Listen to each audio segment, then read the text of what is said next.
Cinayet, insanların işleyebileceği en vahşi ve şok edici suçlardan biridir. Genellikle nefret, açgözlülük, kıskançlık, intikam veya delilik gibi nedenlerle başka bir insanın kasten ve hukuka aykırı olarak öldürülmesidir. Cinayet, yalnızca kurban ve sevdikleri için değil, aynı zamanda toplum ve bir bütün olarak tarih içinde yıkıcı sonuçlar doğurabilir. Bazı cinayetler o kadar sarsıcıdır ki tarihin akışını değiştirir ve toplumsal hafızamızda kalıcı bir iz bırakır. Savaşları, devrimleri, reformları veya hareketleri tetikleyebilirler. Korku, öfke, keder ya da adalete ilham verebilirler. İnsan doğasının karanlık tarafını ya da insan şefkatinin aydınlık tarafını ortaya çıkarabilirler. Bu videoda tarihe damgasını vurmuş birkaç cinayeti inceleyeceğiz. Bunlar manşetlere taşınan, öfke uyandıran, reformlara ilham veren ve kolektif hafızamıza musallat olan vakalardır. Bazıları hala çözülemedi, bazıları hala tartışmalı ve bazıları da bugün hala güncelliğini koruyor. Videoya başlamadan önce sizlerden bir ricamız var. YouTube üzerinden gelir sağlayıp siz değerli izleyicilerimize çok daha kaliteli videolar üretebilmek için 1000 abone olmaya ihtiyacımız var. Kanalımıza abone olup bizleri destekleyebilir ve bu kanalda görmek istediğiniz video önerilerinizi yorumlarda belirtebilirsiniz. İyi seyirler.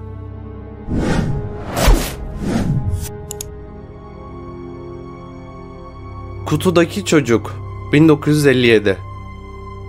İlk vakamız bizi 1957 yılına, genç bir misk sıçanı avcısının Philadelphia yakınlarındaki ormanda bir karton kutuya rastladığı zamana götürüyor. İçinde çırılçıplak soyulmuş ve parçalanmış genç bir çocuğun cesedi vardı. Çocuk 3 ila 7 yaşlarındaydı ve korkunç bir ihmale maruz kalmıştı. Ufak tefekti, yetersiz beslenmişti ve bakımsızdı. Saçları ölümüne yakın bir zamanda kesilmişti, saç tutamları hala vücuduna yapışmıştı. Vücudu özellikle ayak bileği, kasıkları ve çenesinde olmak üzere küçük yara izleriyle kaplıydı. Onu her kim öldürdüyse çürümeye terk etmeden önce bir battaniyeye sıkıca sarmıştı. Polis bir eşleşme bulma umuduyla çocuğun parmak izini aldı ama bir ipucu bulamadı. Çevreye yüz binlerce el ilanı gönderilerek kimliği belirsiz çocuk hakkında bilgi istendi. Ancak kimse ortaya çıkmadı. Ailesi onu kendilerinden biri olarak kabul etmedi. Müfettişler ellerinden gelen her şeyi denediler. Karton kutudan çocuğun sarıldığı battaniyeye kadar olay yerindeki kanıtları incelediler. Ülkedeki tüm kayıp çocuk raporlarını kontrol ettiler. Çocuğun yüzünü canlandırması için bir adli tıp sanatçısı bile tuttular. Ama hiçbir işe yaramadı. Kutudaki çocuk bir gizem olarak kaldı. Üzerinde basit bir mezar taşı olan bir çömlekçi tarlasına gömüldü. Cennetteki babamız bu bilinmeyen çocuğu kutsa.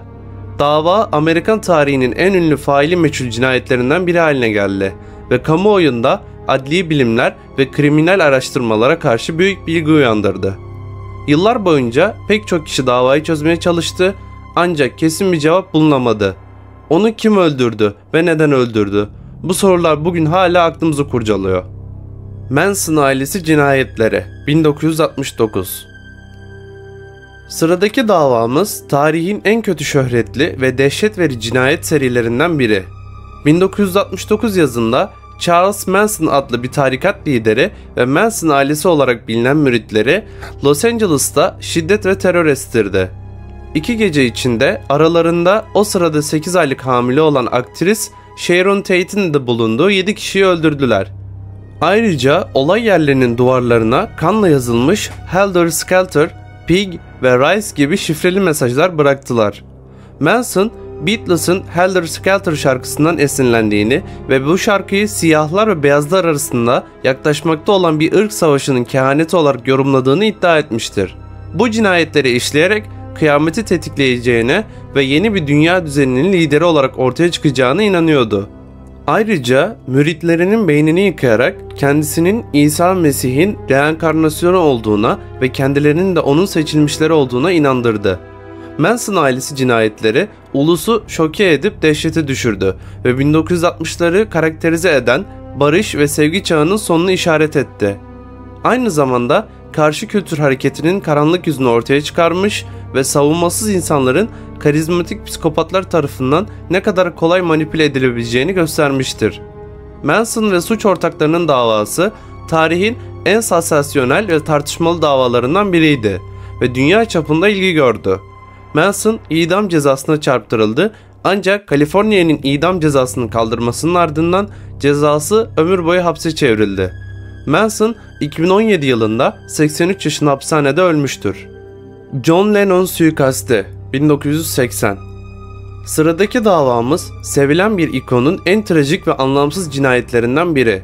Beatles grubunun kurucu üyelerinden efsanevi müzisyen ve aktivist John Lennon 8 Aralık 1980'de New York'taki apartmanın önünde Mark David Chapman adlı dengesiz bir hayran tarafından sırtından 4 kez vurularak öldürüldü. Lennon acilen hastaneye kaldırıldı ancak hastaneye vardığında öldüğü açıklandı. Henüz 40 yaşındaydı. Chapman yıllardır Lennon'a takıntılıydı ve onu öldürmek için Hawaii'den New York'a gelmişti. Ayrıca J.D. Salinger'ın Çavdar Tarlası'nda Çocuklar adlı romanının bir kopyasını satın almıştı ve bu romanın cinayeti için ilham kaynağı olduğunu iddia etmişti. Daha sonra Lennon'ın şöhreti, zenginliği ve siyasi görüşleri nedeniyle ona kızdığı için öldürdüğünü söyledi. Ayrıca kendisinin de ünlü olmak istediğini ve Lennon'ı öldürerek tarihin bir parçası haline geleceğini düşündüğünü söyledi. John Lennon'ın öldürülmesi dünyanın dört bir yanındaki milyonlarca hayranını yıkıma uğrattı ve büyük bir keder ve yas dalgasına yol açtı. Aynı zamanda müzik endüstrisi, barış hareketi ve genel olarak kültür üzerinde de derin bir etki yarattı. Lennon'ın vizyoner bir sanatçı ve insan hakları savunucusu olarak mirası bugün de yaşamakta ve müziği, müzisyen ve dinleyici nesillerine ilham vermeye, onları etkilemeye devam etmektedir.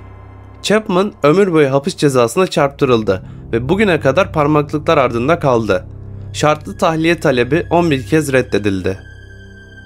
Kitty Genoese cinayeti 1964. Son vakamız seyirci ilgisizliği ve kentsel kayıtsızlığın en kötü şöhretli örneklerinden biridir. 13 Mart 1964 tarihinde 28 yaşında bir bar yöneticisi olan Kitty Genoese, Queens, New York'taki apartmanın önünde Winston Moseley adlı bir seri katil tarafından bıçaklanarak öldürüldü. Saldırı yaklaşık yarım saat sürmüş ve Genoese birkaç kez çığlık atarak yardım istemiştir. Ancak saldırıyı duyan ya da gören 38 tanıktan hiçbiri ona yardım etmek ya da polisi aramak için bir şey yapmadı. Ya da Genovese'in çığlıklarını duymazdan gelmişler ya başka birinin yardım edeceğini düşünmüşler ya da olaya karışmaktan korkmuşlardı. Genovese cinayeti The New York Times'ın şu başlıkta bir makale yayınlamasının ardından ulusal bir sansasyon haline geldi. Cinayeti gören 37 kişi polisi aramadı. Makalede tanıkların Genovese'in kötü durumuna karşı ilgisiz ve kayıtsız oldukları, kent toplumunun ahlaki çöküşünü temsil ettikleri iddia ediliyordu. Makale kamuoyunda büyük bir tepkiye yol açtı ve vatandaşların sosyal sorumluluğu ve medyanın suçu haberleştirmedeki rolü hakkında bir tartışma başlattı. Ayrıca etrafta başka insanlar varken insanların ihtiyacı olan birine yardım etme olasılığının daha düşük olması anlamına gelen seyirci etkisi olgusu üzerinde yapılan psikolojik araştırmalara da ilham verdi.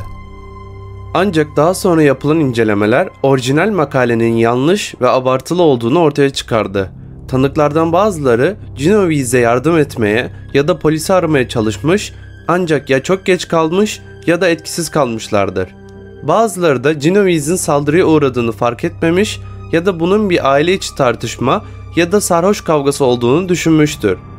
Yine de günümüzde Genovese cinayeti kentsel yabancılaşma ve sosyal ilgisizliğin bir sembolü olmaya ve sivil katılım, şefkatin önemini hatırlatmaya devam etmekte.